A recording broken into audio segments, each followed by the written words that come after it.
Selamat datang kembali. Hari ini kita akan coba gali lebih dalam soal Wali Songo. Kita pakai materi yang Anda bagikan. Sering banget kan kita dengar nama Wali Songo, 9 tokoh itu.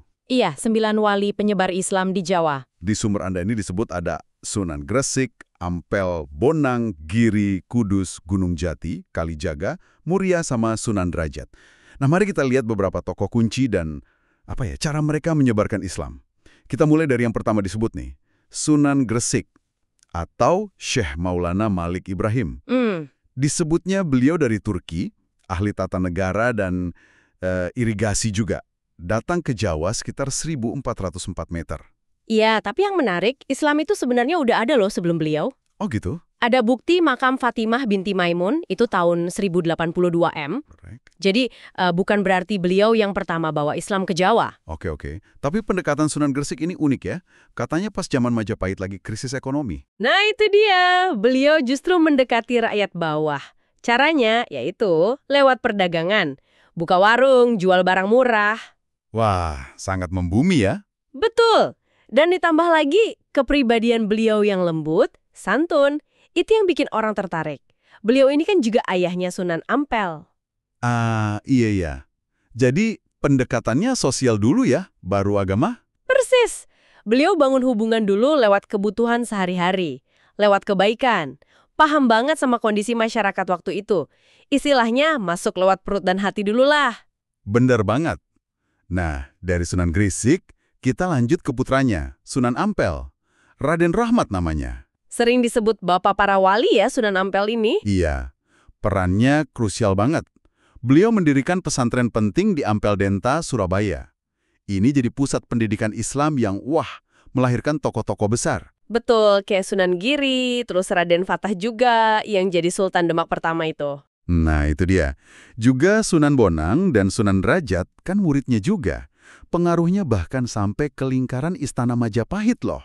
Istrinya aja putri dari Tuban. Jadi, Sunan Ampel ini yang meletakkan fondasi kelembagaan Islam di Jawa. Lewat 2 jalur utama, pendidikan, yaitu pesantren, dan politik, ya lewat pendirian Kesultanan Demak itu. Beliau juga yang menunjuk Raden Fatah jadi sultan pertama kan? Iya. Tapi yang menarik juga, di internal para wali sendiri itu ada diskusi loh, soal toleransi ke adat Jawa, kayak kenduri, sesaji gitu. Oh iya, gimana tuh? Sunan Ampel awalnya cenderung pengen ajaran yang murni, gitu. Tapi akhirnya beliau lebih toleran, menerima usulan Sunan Kalijaga buat adaptasi budaya. Pragmatis lah intinya. Wah, menarik ya dinamikanya. Nah, ngomongin adaptasi, kita pindah ke Sunan Bonang. Raden Magdum Ibrahim, putra Sunan Ampel. Nah, ini dia yang pendekatannya unik banget, lewat seni dan tasawuf. Betul, disebutkan beliau pakai filsafat cinta atau ishq. Mirip-mirip Rumi gitu ya. Iya, tasawuf yang menekankan cinta ilahi. Dan aplikasinya tuh kreatif banget. Gamelan Jawa diubah, ditambah instrumen baru. Bonang itu kan dari nama beliau ya. Kemungkinan besar begitu, beliau juga menciptakan tembang-tembang. Yang paling terkenal mungkin Tombo Ate. Oh, Tombo Ate itu ciptaan Sunan Bonang? Baru tahu saya. Iya, salah satu karya beliau yang populer.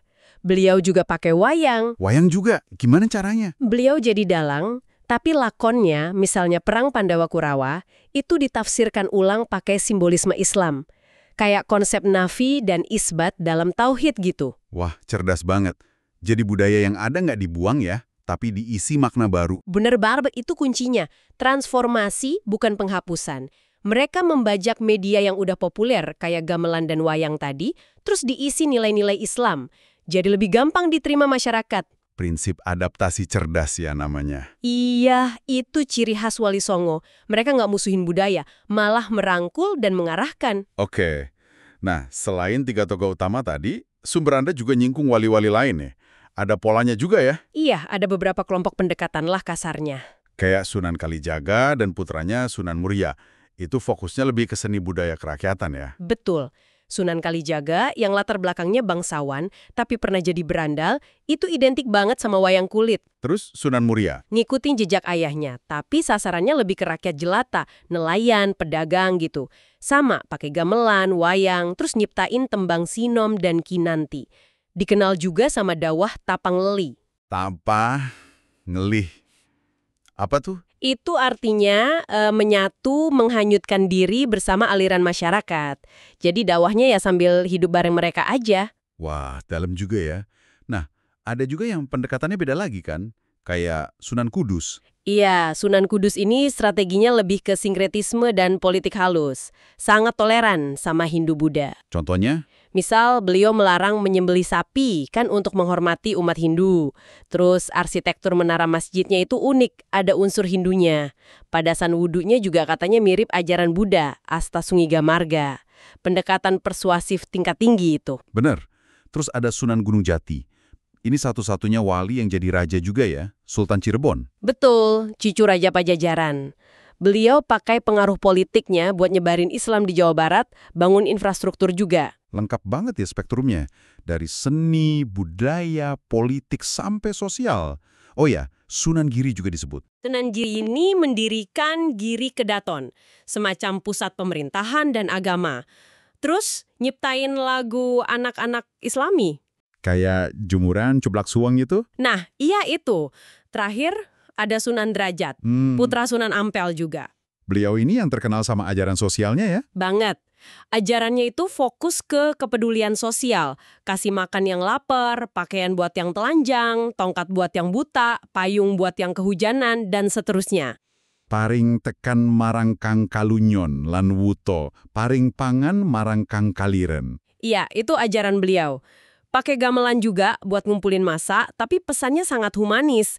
Dakwah bil hikmah, bijaksana tanpa paksaan. Jadi kalau kita rangkai semua nih, kelihatan banget ya polanya. Iya, pola adaptasi budaya yang kuat, terus strateginya beragam banget.